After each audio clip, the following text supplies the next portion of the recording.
Hi everyone. So this is going to be just a quick, hopefully, video just going over the exact values part of lesson 10.3, which is where we were talking about all the special properties in trigonometry. And this exact values piece really ties a lot into the unit circle. But if you know this set of values already, when we learn the unit circle, it'll all just kind of fall into place. So just a quick primer here. These triangles that I've drawn up here for you, they're not just random triangles. These are the special right triangles from geometry. So like this is a 45-degree angle. This is a 45-degree angle. Meaning this here is the 45, 45, 90 triangle or isosceles right triangle. You may have learned those last year or should have learned them last year. And then this guy over here is the 30, 60, 90 triangle. So hopefully that rings a bell at least a little bit. But if not, don't worry, we'll catch you up. So these values here, where they come from is if you take the 30, 60, 90 triangle, which in general, the 30, 60, 90 triangle looks like this. It's always x, 2x, and x square root of 3. And again, that was covered in geometry last year. This is not super significant this year, but it's just to explain to you where these numbers came from. We took this 30, 60, 90 triangle, and we said we want this hypotenuse to be equal to 1. And again, that comes from the fact that the unit circle has a radius of 1, and when we draw this thing inside the unit circle, this lies along the radius, okay? So we made this thing equal 1. So if 1 is equal to 2x, then x would be equal to 1/2. And then if x is equal to 1/2, then this would be 1/2 square root of 3, otherwise known as square root of 3 over 2. Okay, 1/2 times the square root of 3 is the same as this. And then we did a similar thing over here with the 45, 45, 90 triangle, which is x, and x square root of 2, is we took this thing and we set it equal to 1. Now, when we set that one equal to 1, we had to do some rationalizing and things like that. But if you solve this backwards to find what x is, you would find square root of 2 and square root of 2. So again, all of that is just kind of primer. You don't need to understand where those come from necessarily to do this next step, but just wanted you to know that I wasn't just making these numbers up. So the sines and cosines of all of these are easy because sine and cosine is always something over hypotenuse, and the hypotenuse of both of these is 1. So for example, when I go to do sine of 45, I'm going to pick either one of the 45-degree angles, and then sine would be square root of 2 over 2 over 1. But anytime you're over 1, it's just itself. So that's why my answer here would come out to be just square root of 2 over 2, because we don't need to put that over 1. Okay, the cosine, if I'm at this at the 45-degree angle, and this is square root of 2 over 2 on the adjacent side, it would be this over 1, which is also square root of 2 over 2. Okay, I'm going to go ahead and just do sines and cosines for all of them because those are the easiest, and then we'll come back and talk tangents. All right, so for 30 degrees is up here, so the sine would be opposite over hypotenuse, so that's 1/2 over 1, and 1/2 over 1 is just 1/2. Cosine of 30 would be adjacent over hypotenuse, so square root of 3 over 2 over 1, just square root of 3 over 2. And then because of that complementary trig property we talked about yesterday, these two should just be reversed. If this is 60, this is now opposite over hypotenuse, so square root of 3 over 2. And then adjacent would be 1/2 over 1. Okay, so there's sines and cosines. For tangents, remember that tangent is always equal to sine over cosine. And we're used to thinking of this as fractions, but remember this fraction bar is really like a division symbol. So if you do sine divided by cosine here, notice these are both the same. If you divide, you're going to get exactly 1, because anytime you divide something by itself, you get 1. All right, this next one, this 30 degrees, that's a tricky one. Okay, the 1/2 divided, so we're doing this divided by this. 1/2 divided by square root of 3 over 2. Okay, to divide with fractions, we want to multiply by the reciprocal of the second one. So we're really doing 1/2 times 2 over the square root of 3.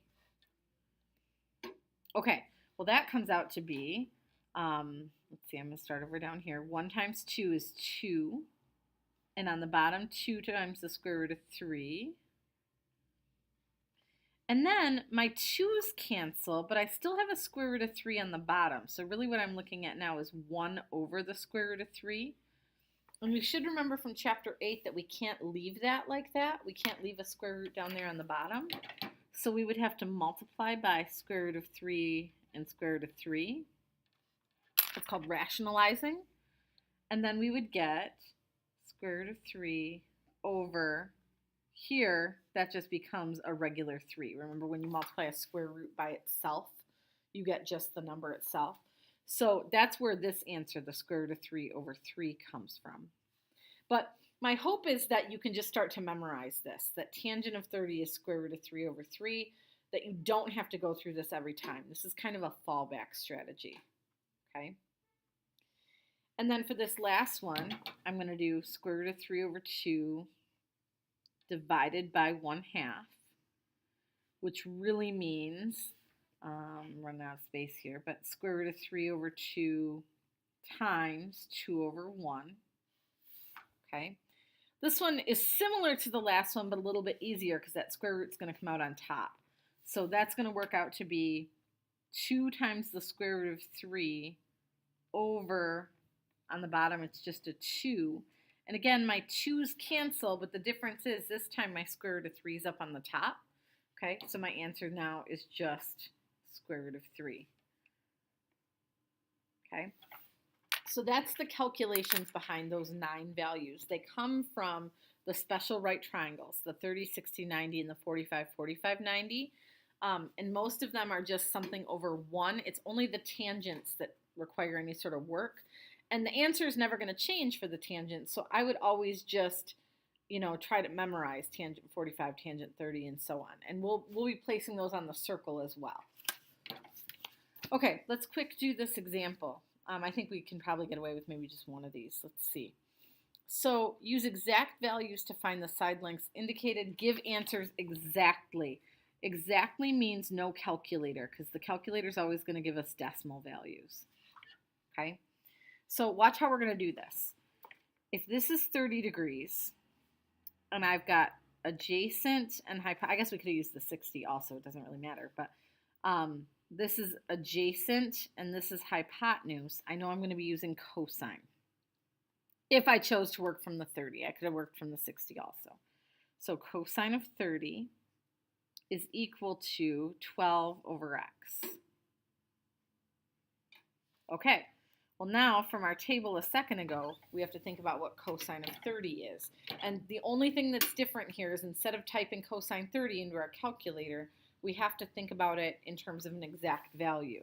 And that was square root of 3 over 2. So now I'm going to have square root of 3 over 2 equals 12 over x. And now I'm going to cross multiply just like before. It just looks a little different. So let's see.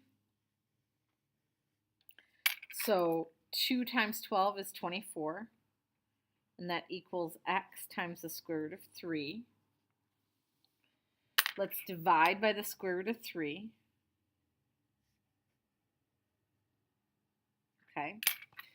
And so really this here is my answer, but remember I can't leave that square root of 3 on the bottom, so I'm going to have to come along and rationalize here. Multiply by square root of 3, top and bottom. That leaves me with 24 square root of 3 over 3. And then the 24 and the 3 can reduce and make an 8. So my final answer here is 8 square root of 3 for x. Okay? So that's what it looks like to do these with exact values. If I was to try this one, I again could really use sine or cosine, because if I was working with this 45, it would be sine. If I was working with this one, it would be cosine. and they're going to be the same value. But if I did sine 45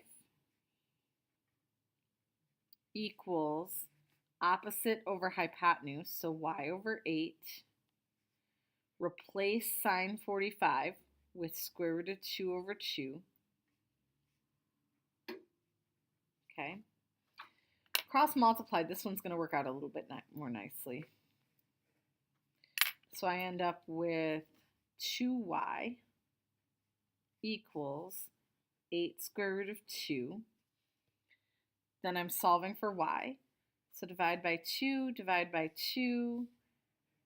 8 over 2 reduces to 4, and you get y equals 4 square root of 2. Okay. So there's only a couple of those in your homework assignment. This is not a super significant topic, but knowing those 9 values is going to be really critical. You do need to know those for your quiz on Wednesday. Okay? Okay, that should be enough to get you going on homework for tonight. Have a great night. I'll see you tomorrow.